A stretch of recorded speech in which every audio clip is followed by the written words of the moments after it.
عزیز طلبہ السلام علیکم ورحمۃ اللہ وبرکاتہ۔ عربی حروف کی آسان پہچان کلاس میں آپ سب کو خوش آمدید۔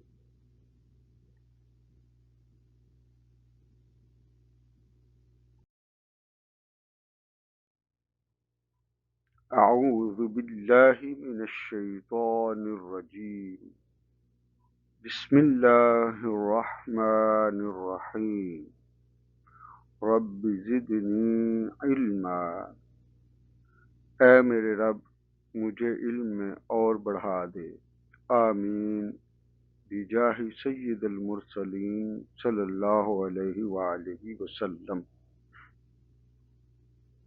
ہاں جی، آج کا سبق شروع کرتے ہیں۔ دیکھتے ہیں کہ آج ہمارے سامنے کون سی تصویر آئے گی۔ جی، یہ آج کی تصویر ہمارے سامنے ہے اور اس کو پہچان گئے ہوں گے آپ یقیناً۔ یہ تصویر میں کیا نظر آ رہا ہے؟ یہ دیکھیے، یہ انجیر ہے۔ یہ دیکھیں، یہ جو ہے یہ انجیر کی شکل ہے۔ تو آپ کے سامنے انجیر ہے، آپ نے ڈرائی فروٹس کی دکان پہ دیکھا بھی ہوگا اسے۔ تو انجیر، اور یہ جو خشک ہو جاتی ہے اس شکل میں ہے، اور یہ یہاں پہ جو ہمیں نظر آ رہی ہے یہ والی پیچھے، یہ اس شکل میں ہے کہ جب وہ درخت سے پکتی ہے، یعنی تازہ ہوتی ہے۔ ابھی وہ یہ والا حصہ جو ہے، یہ والی دیکھیں، یہ میں دوسرا کلر لیتا ہوں آپ کو اور نمایاں آ جائے گا۔ یہ والا، یہ فریش انجیر ہے، جب درخت کے ساتھ پکتی ہے۔ یہ اس کو کاٹا ہوا ہے، جب اس کو فریش کاٹتے ہیں تو اس کی شکل اس طرح کی ہوتی ہے، اور جب وہ خشک ہو جاتی ہے تو وہ یہ دیکھیں، یہ پلیٹ کے اندر یہ پڑی ہوئی جو وہ یہ ہے، ٹھیک ہے۔ تو اس کو کہتے ہیں انجیر۔ انجیر کس سے ہوتا ہے؟ یہ دیکھیں، انجیر بھی الف سے انجیر، اردو میں کہتے ہیں اس کو انجیر، جو کہ الف سے شروع ہوتا ہے۔ اور اس کو انگلش میں کیا کہتے ہیں؟ جی، اس کو انگلش میں فگ کہتے ہیں، FIG، fig, F for fig, الف سے انجیر اور F سے F for fig, FIG، fig. اور اس کو عربی میں کہتے ہیں تین۔ اب لکھنے میں جب اس کو پڑھتے ہیں تو تینن، تینن، لیکن آگے چونکہ ہم نے نہیں پڑھنا تو ہم صرف اتنا ہی پڑھیں گے، تین۔ ہاں، یہ تو گنتی کی طرح کا ہو گیا، جیسے ایک دو تین کرتے ہیں، یاد رکھنے کے لیے اور ابھی آسان ہو گیا، تین، ٹھیک ہے۔ تین یعنی انجیر، یعنی انگلش میں فگ۔ تو تین، یہ تین جو ہے یہ کس سے بنتا ہے؟ یہ دیکھیں، تا، یہ اردو کا جو ہمارا جس کو ہم تے بولتے ہیں، یہ بالکل وہی تے ہے، لیکن جب ہم اس کو عربی پڑھیں گے، جب ہم اس کو عربی میں پڑھیں گے تو اس کو تے نہیں کہیں گے بلکہ تا کہیں گے، تے نہیں کہیں گے، تا کہیں گے۔ ویری گڈ، شاباش، ٹھیک ہے۔ اور اس کو تا، اس کو پروناؤنس کیسے کریں گے؟ یہ ایسے کریں گے، یہ تا، یہ لکھیں گے ایسے نہیں، صرف پڑھیں گے ایسے، لیکن جب اس کی آواز ہوگی تو وہ ایسی ہوگی، تا، تا سے تین، ٹھیک ہے، تا سے تین۔ تو یہ آپ کو میں نے ابھی بتایا کہ عربی میں تین انجیر کو کہتے ہیں۔ یہ ایک نہایت غذائیت بخش اور قدیم پھل ہے، ٹھیک ہے۔ اور چونکہ اس کا ذکر قرآن مجید میں بھی آیا ہے، تو قرآن مجید یعنی اس وقت 1400 سال پہلے بھی لوگ اس کو استعمال کرتے تھے، اور یہ ایک نہایت جو ہے نا فائدے والا پھل ہے۔ اللہ تعالیٰ نے سورہ تین میں، سورہ التین میں، یہ 30ویں پارے میں آئے گی، آپ اس کو قرآن مجید کھولیں، اپنے پیرنٹس کے ساتھ یا اپنے ٹیچرز کو کسی کو کہیں، یا آپ خود دیکھیں کہ 30ویں پارے میں سورہ التین کہاں پر ہے۔ تو یہ سورہ تین آئے گی، التین، ال کے ساتھ آئے گا، اس کے شروع میں ال لگا ہوگا، لیکن اصل میں یہ التین یعنی تین ہے، ٹھیک ہے۔ یہ بعض کا ال کے بغیر بھی پڑھا جاتا ہے، تو وہ اس لیے تو قرآن مجید میں وہ تین یعنی آیا ہے तो इसकी कसम खाई गई है, और सूरह 3 में इस फल की कसम खाई है, जो इसकी अजमत और इसके अंदर जो फ़ायदे हैं उसकी ये दलील है। ये देखिए, एक बार दोबारा देखें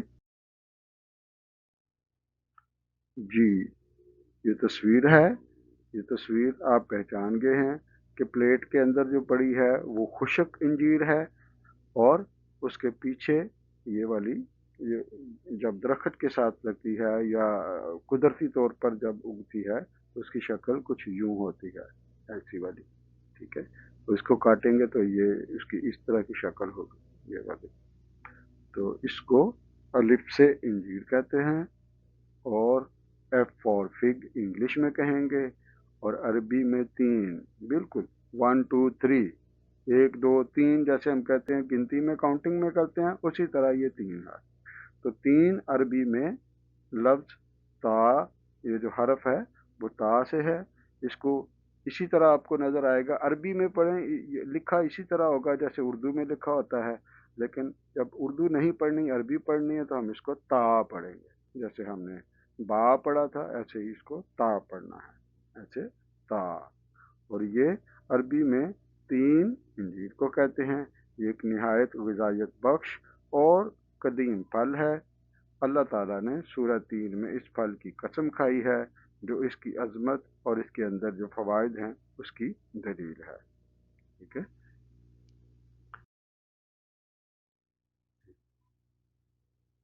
अरबी से जो हरफ ता है उसके कुछ मज़ीद अल्फाज हैं आपके सामने, ये देखिए। ये ता से तुफ़ा, ता से तुफ़ा। तुफ़ा अरबी में किसे कहते हैं? जिसे हम एप्पल, इंग्लिश में एप्पल, सबको मालूम है एप्पल, एप्पल में ना सेब, इसी तरह तुफ़ा का मतलब सेब। तो अब आपको एप्पल के तीन नाम याद हो गए, इंग्लिश में एप्पल, उर्दू में सेब, और अरबी में क्या कहेंगे? जी, तुफ़ा, तुफ़ा कहेंगे उसको। इसी तरह ता से तिजारतुन, तिजारतुन लिखेंगे तो तिजारतुन पढ़ेंगे, यानी इसको इस तरह से लिखेंगे अगर अकेला अलग से लिखना, लेकिन जब इसको पढ़ेंगे तो इसको पढ़ेंगे तिजारा, तिजारा, ठीक है। जिसको हम उर्दू में तिजारत लिखते हैं, ये देखें, ये हमारी उर्दू वाली ते आ गई, ठीक है। ये जब गोल हा की शक्ल में जो होती है, उसके ऊपर अगर दो नुक्ते हों तो उसको भी ता की आवाज़ होती है। तो तिजारतुन अरबी में करेंगे तो ऐसे लिखेंगे, जब वो आखिर में आएगी तो तिजारत उर्दू में, और इंग्लिश में ट्रेडिंग, तिजारत ट्रेडिंग। इसी तरह तिलावतुन लिखेंगे तो तिलावतुन, लेकिन पढ़ेंगे तो तिलावा, तिलावा। आगे मिसाल के तौर पर अगर हमने आगे पढ़ना हो तो कहना हो तिलावतुल कुरान, तो फिर हम ता के ऊपर जो है पेश वो पढ़ेंगे, इसके अलावा हम नहीं पढ़ेंगे। तिलावतुल कुरान करेंगे तो उसके ऊपर पेश जो है वो पढ़ेंगे, अदरवाइज इसको अगर सिर्फ तिलावा इस तरह पढ़ना है अरबी में तो तिलावा, और उर्दू में तिलावत, और इंग्लिश में रिसाइटिंग। उर्दू में क्या करेंगे? तिलावत, और इंग्लिश में रिसाइटिंग। इसी तरह ता के साथ तरक, तरक यानी उर्दू में कहते हैं तरक करना, तो अरबी में इतना ही काफ़ी है, तरक यानी तरक करना, यानी लीव कर देना, उस काम को लीव कर देना, छोड़ देना। इसी तरह लफ्ज़ ताबे, ताबे, आप इसको लिखेंगे तो ताबेउन, यहाँ पे लिखा हुआ है ताबेउन, मगर इसको जब आगे चूँकि नहीं पढ़ना हमने तो इसको हम सिर्फ इतना ही पढ़ेंगे ताबे। अब जब इसको पढ़ेंगे तो ऐन की आवाज़ कोशिश करेंगे कि हमारे गले से निकले, ताबे। इसका मतलब क्या है? पैरवी करने वाला हो, यानी फॉलोअर, इंग्लिश में फॉलोअर यानी पैरवी करने वाला, ठीक है। ये आज का सबक था, और आपने ये गौर किया होगा, ये देखें, ये सारे अल्फाज तुफ़ा के अलावा बाकी सारे अल्फाज हमारे उर्दू के साथ मिलते जुलते हैं, जो आपको यकीनन पहले से भी पता होंगे। तो ये कोई अरबी इतनी ज़्यादा मुश्किल नहीं है, यकीनन हमारे साथ जब आप इसको लेक्चर्स को देख रहे हैं तो ये बड़ी आसानी के साथ आप नए अल्फाज सीख सकते हैं। आज के लिए इतना ही काफ़ी है। तो इंशाअल्लाह अगली वीडियो में नए सबक के साथ हाज़िर होंगे। फ़ी अमान अल्लाह व रसूलिही।